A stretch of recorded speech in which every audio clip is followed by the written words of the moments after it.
Hi, I'm Chef Mary and I'm in the kitchen with Big Y.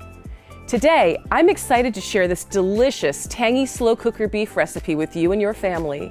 It includes beef braised with tomatoes, pepperoncini peppers, and just a touch of brown sugar. Let's get cooking. The first step in this recipe, and any recipe you make, is to wash your hands and all the fresh produce you're going to be using. Our next step is to prepare the beef.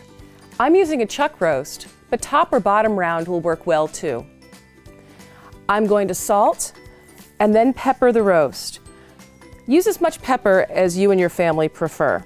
And remember to always wash your hands after handling raw beef.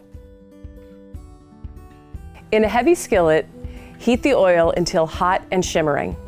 Using tongs, carefully lay the roast into the skillet. Let the roast sear for about 5 minutes per side until well browned. I've put the seared roast into a slow cooker and now I'm going to add the remaining ingredients. So I've got brown sugar.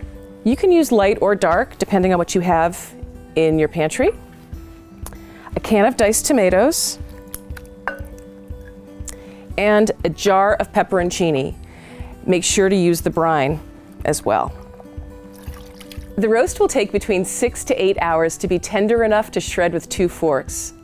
Verify with an instant read thermometer to ensure the meat has reached at least 145 degrees. However, for the beef to be nice and tender, the temperature will likely be much higher.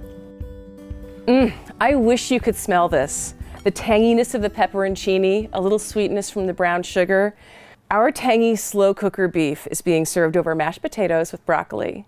It's a dish in itself, but don't forget to spoon some cooking juices and some of those pepperoncini peppers over the beef before serving.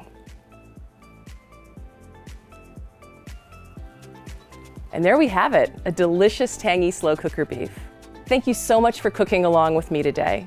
For this recipe and more, visit bigY.com.